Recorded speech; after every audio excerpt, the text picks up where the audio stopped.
There is a road steep and thorny, with perils of every kind, but yet a road, and it leads to the very heart of the universe. Now, the road is obviously a metaphor for a way of life. But how could any way of life, how could any road lead to the very heart of the universe? Such a statement will not seem so impossible, perhaps, if we consider a theosophical view of what a human being really is and how we change and develop and evolve over time. And I'm going to say a few things that are really quite obvious, but I don't think we consider it very often. The obvious sometimes escapes us, and the obvious is sometimes the most important thing.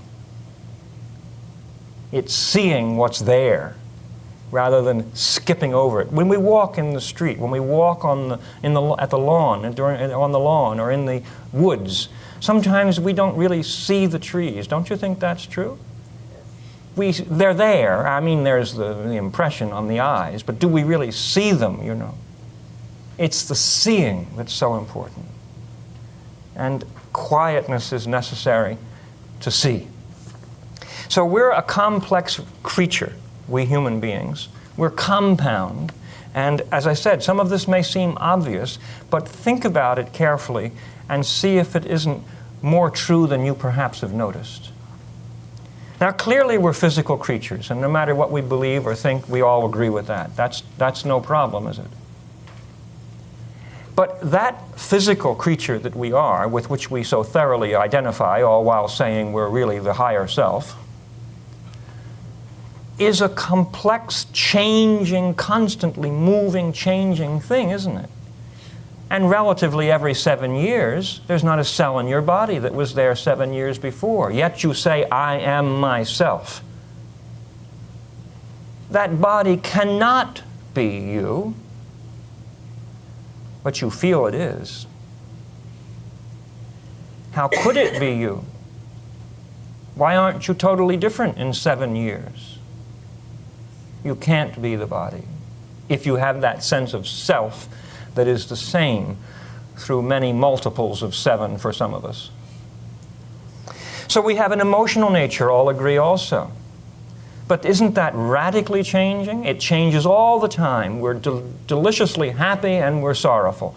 We're having a wonderful time and get news of a tragedy. Or the other way around. We're sad, we're feeling unwanted, and suddenly something wonderful happens and our emotions are up. And some people are transformed emotionally, aren't they? Almost from one character to another, almost unrecognizable after either traumatic experiences or enlightening experiences. Different people emotionally. And we can watch our friends, and I dare say even our enemies, and sometimes see that after years we say, you've changed. And we're talking about their personality, aren't we? So our physical body changes all the time. Our emotions change from second to second, from year to year. Yet I am myself. Who is this? We have a mind, but that changes too. Constantly, with a stream of thought. And all through it, we still say, I am myself. Who is it? Now, the theosophical idea is that in that unchanging self, which the religions tend to call the soul, lies the greatest power a human being can employ. Self-transformation. No other creature known can do it. Only a human being. And that power of self-transformation lies within, as I said, what the religions call the immortal soul and what the Theosophical philosophy calls by a number of terms, one of which is the reincarnating ego. It is the observer rather than the process and the experiences. It is consciousness itself without enmeshment in the objects of consciousness. It is that which endures through all of the changes. And that consciousness, from the theosophical view, inheres in the eternal, the very heart of the universe. Now, if it's true, we'll say, we might ask, why don't I identify with that inner self? Why do I really think of myself as my body and my feelings? We mostly think of ourselves as our feelings. No matter what we say, we do think that, we feel that, whatever we believe. Why don't I identify with that inner self? Well, we might just as well ask, why don't I understand and know and appreciate my subconscious? We know from psychology that our focus and sense of self often blocks our perceptions, doesn't it? It clouds things. It comes from a level that we're not conscious of, hence called subconscious. Could it not also be that the way we think of ourselves inwardly, not with our intellectual stuff, but how we identify, isn't it possible that that blocks perception of the innermost part of ourselves, the enduring part? Now, from a theosophical view, this inner self and the outer and as well in various ways evolves over time. It's not just a physical kind of evolution, but there's an inner evolution going on as well. And up to the level of the human being, it is said it's passive. I always say the fish didn't decide one day to get out of the water and have lunch. It happened. It's passive. It did not require the individual fish to decide to change, you see. But when it comes to our level, it is said, and I think there's ample evidence that this is true, nothing changes much. Everything is always changing, really, but I mean nothing changes radically or visibly or noticeably until we take charge. Now we have to do the changing. It's up to us now. And we tend to recapitulate the evolutionary process. Not only the fetus, which is somewhat similar to a fish and an animal at one point, they say.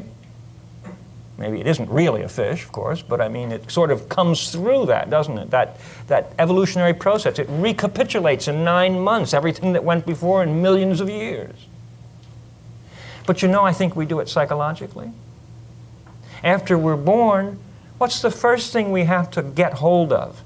The physical body, don't we? That's first. And after some time, around 2 or so, we have to start getting charge of the emotions. We're recapitulating, I think, what the human race did in the past. And we were the human race in the past, by the way. It ain't those folks back there, it's us back there. So we recapitulate, even then, physical control, reasonable physical control, reasonable control over the emotions, and then, the more brilliant among us, control over the mind, mental development. And that's the great ideal of our modern Western society, isn't it? And most stop there. But the wise ones of our race sense that, as Walt Whitman said, we are not contained between our hat and our boots. There's an inner self that at first is only dimly sensed And that inner self urges us to change. There's an impulse within urging us to change. And gradually, that inner self, I feel, gains mastery from that level over the physical, emotional, and mental nature. It's Plato's charioteer, and the personality part of us, the emotional, mental, physical, all that, the horses. And until we get control of the horses, we're dragged one way or another by our feelings and by our mind. It's the inner self that finally is bit by bit by bit getting hold of it, learning how to utilize it and have it reflect itself in every action. Now, I personally believe that that inner self for each of us has a purpose. Not one perhaps we can put into words necessarily, but we're here for a reason, I believe. A friend of mine who has a very serious illness, life-threatening, told me she had a near-death experience when she was only 11 years old. She certainly never heard of Theosophy. She was in a dentist chair. They put a mask on her face to give her gas. There was no gas. She nearly asphyxiated. She said, I was suddenly outside of my body, and I saw my body in the dentist chair. And there were people there who were telling me, come with us, come with us. And I said, 11 years old, I said, no, I have things I must do. She didn't know what they were at 11 years old, but she knew there was a purpose for that incarnation, you see. And I believe that's true of every human being. There is a purpose. Now, in a single life, that inner self aims to or tries to develop qualities, to grow in particular ways, and it does so via what I think Mrs. Besant calls the law of growth, overcoming resistance. A friend of mine recently was talking to me about this idea of self-transformation, and I said this idea that we grow through challenges, through going through difficult periods and solving our difficulties, etc. And she said, yes, that's the way we change. Comfort does not beget change. Isn't that true? When we're perfectly comfortable with everything the way it is, do we do anything else? No. If it's not broke, we don't fix it, right? And then there's something else that happens to everyone here, I can guarantee. We are constantly faced with our own weakness.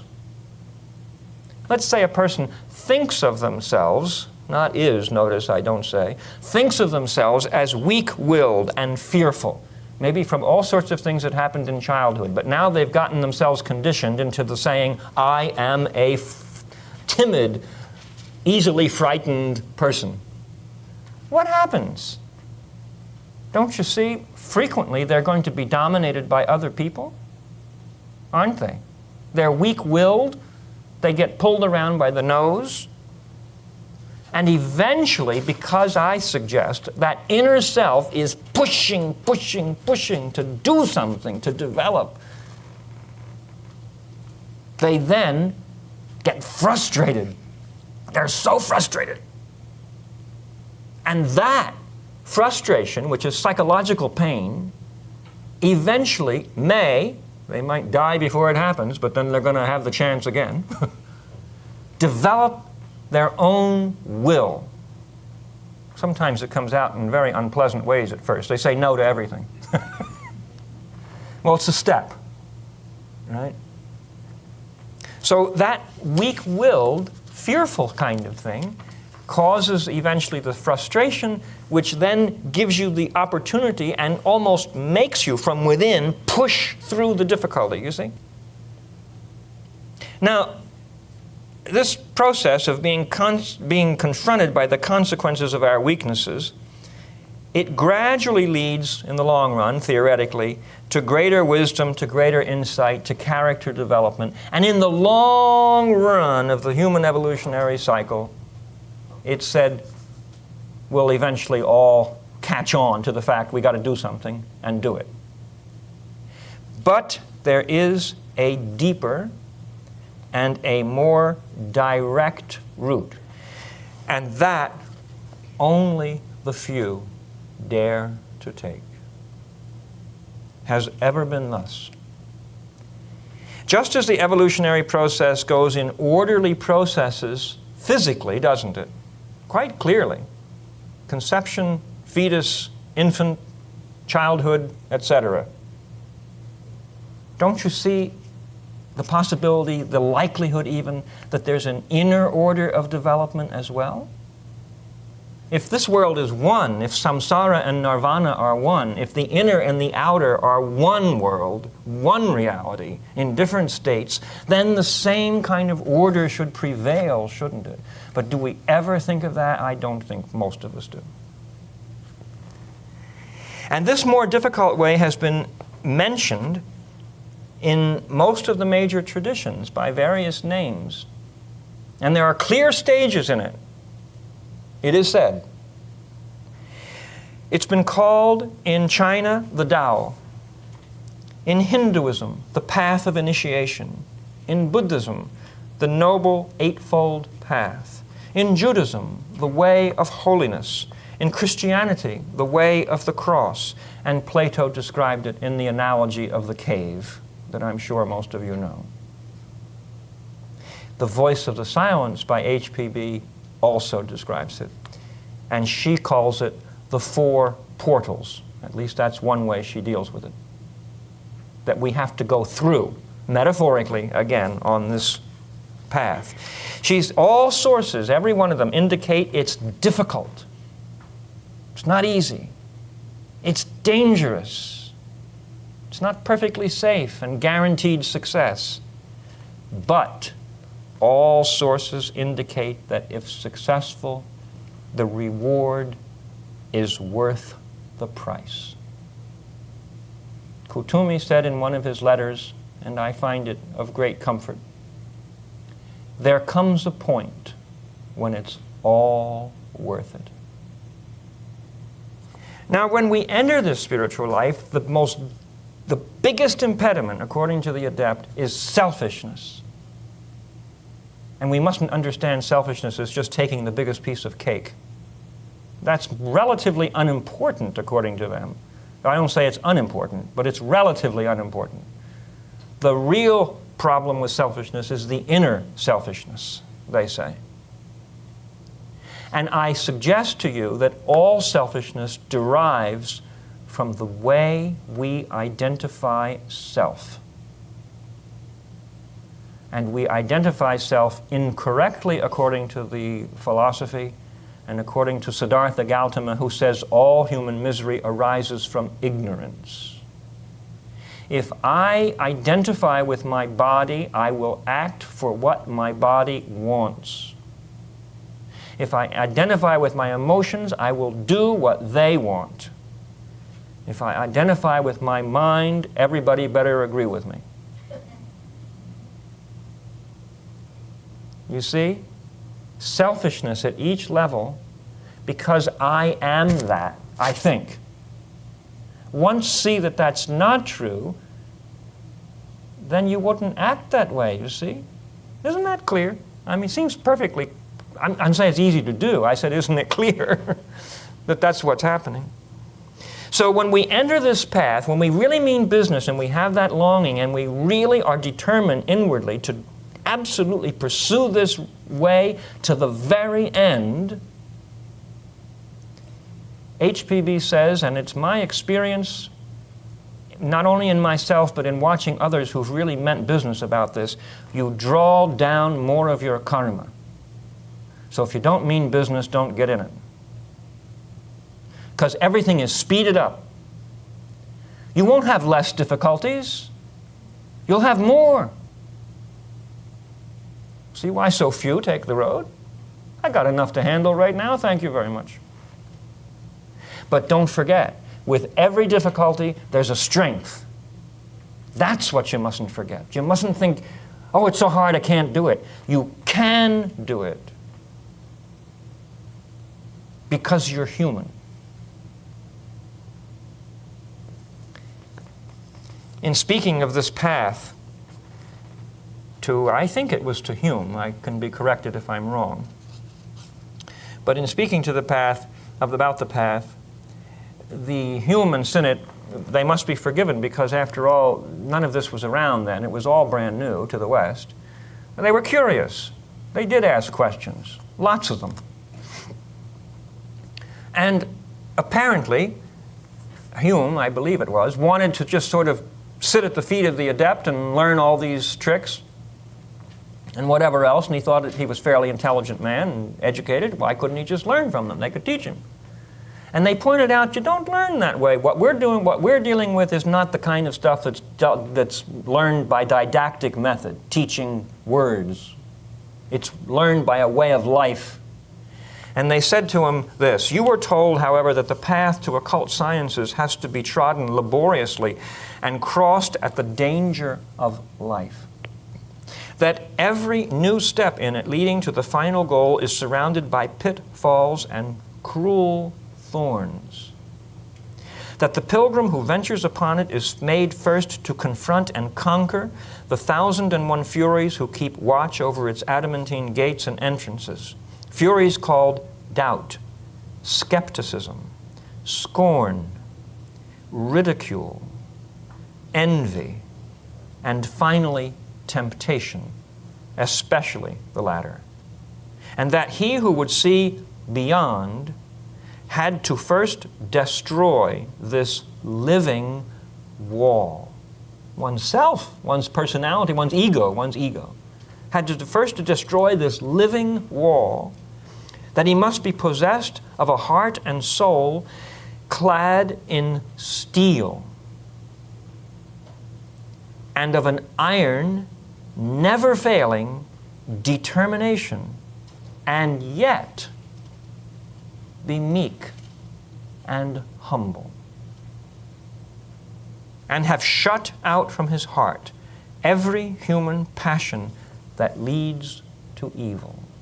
Are you all this? Of course not.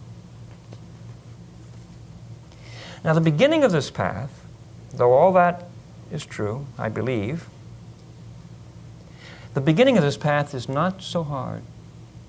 It's rather joyous. All of you who have meditated profoundly will know for yourself that the first realization of that inner self is joyous beyond comprehension, beyond words. Great joy, inner stillness, absolute peace. Happy. Joyous is a better word. And it's interesting to me that in Christianity, some of the ways of taking it esoterically, and in the voice of the silence, it's similar. In Christianity, it's symbolized by the nativity. Happy, joyous, angels singing, you've got a Savior. Wonderful. You see? In the voice of the silence, the first portal, she says this, the road that leads there through is straight and smooth and green. 'Tis like a sunny glade in the dark forest depths. Lovely.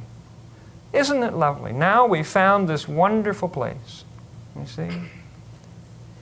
The second portal gets a wee bit harder.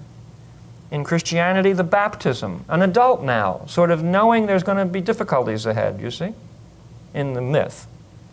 In the voice of the silence, she says the second portal is also, well, she doesn't say this, the second portal is somewhat joyous. She says this, and to the second gate, the way is verdant too, but it is steep and winds uphill, yea, to its rocky top. Gray mists will overhang its rough and stony height and all the dark beyond. As on he goes, the song of hope soundeth more feeble in the pilgrim's heart. The thrill of doubt is now upon him, his step less steady grows. Now we can only give these metaphors now because probably none of us have been there yet. We've touched it to a certain extent, the first portal with that deep meditation, but the rest is we can only talk in metaphor. The third gate reveals the full extent of the sacrifice. It's the transfiguration in Christianity. First time the figure of Jesus tells him, I'm going to be murdered. This is the end of me. I'm going to die. He sees now, the inner self sees now what the sacrifice really is. And she writes this, the more thou dost advance, the more thy feet pitfalls will meet.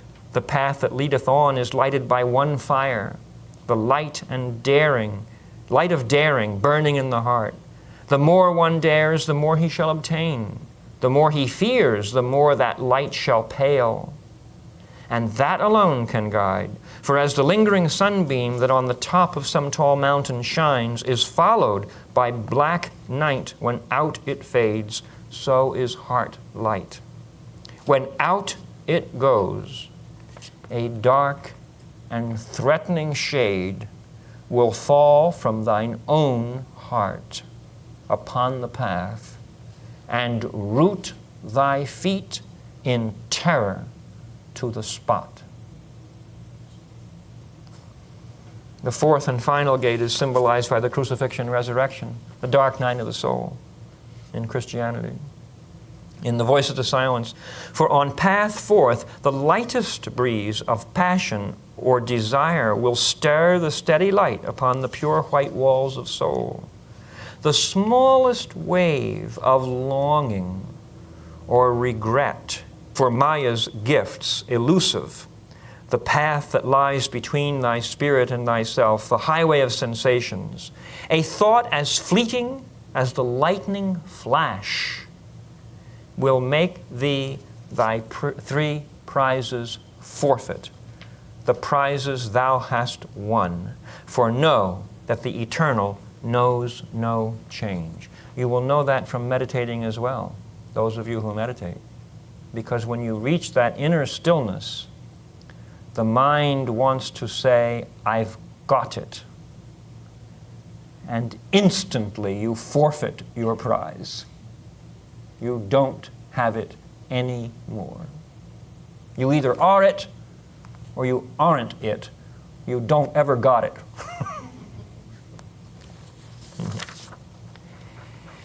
Now you might ask, does the path wind uphill all the way? And you might hear the Master's voice responding, all the way to the very end, my friend. Yet it can be done. I've read you a lot of the gloom and doom. It can be done. This is what you must never forget. It can be done.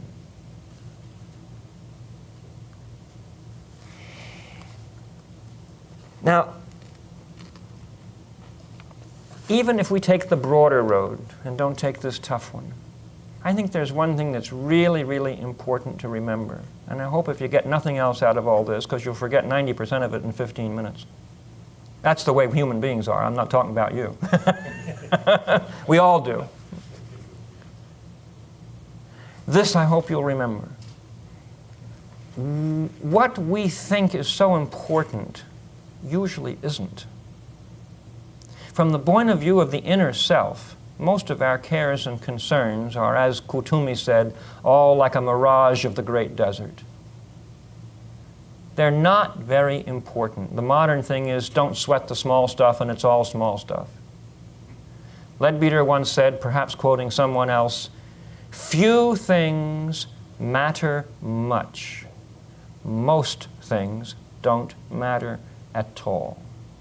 I try to remember that when I get too excited about something. I don't always succeed. Ask my wife. But I try. What's important in the long run is what we learn, how much we grow in strength, in insight, compassion, in understanding, self-mastery. They're the important things, and they come out of the difficulties. Now, so that you will remember this idea of things not mattering much, I want to tell you a little story. There was a little boy who wouldn't eat his prunes at dinner time. And his mother said, that's a terrible thing to waste food. There are people starving in the world, and you should eat your prunes. He said, I don't want my prunes. She said, all right, upstairs to bed. Not to bed, but to your bedroom. And she said, you won't get any other dessert, and this was a naughty thing to do, and God will punish you for this. So in about an hour, there was this horrendous thunderstorm, and she thought, oh, I should never have said that to him. I mean, I really shouldn't have said God would punish him. Ran up the stairs into his room, and there he stood at the window looking out with his hands on his hips saying, such a fuss for 2 prunes.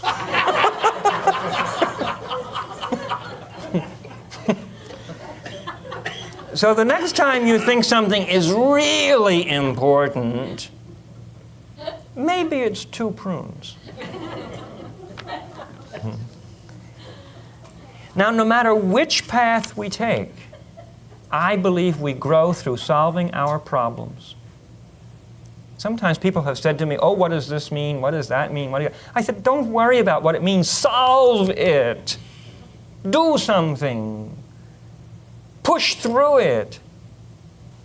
So, solving the problem, as one Protestant theologian said very wisely about this idea of understanding what it all means, life is lived forward. It's understood backward. I think it's a very wise expression. So don't waste time sitting around, I wonder what all this means. Waste time and not solve the problem in front of you. Solve the problem. Years later, you'll find out what it meant. You'll say, gee, if I hadn't gone through that, I wouldn't have this strength now. So we grow in that way.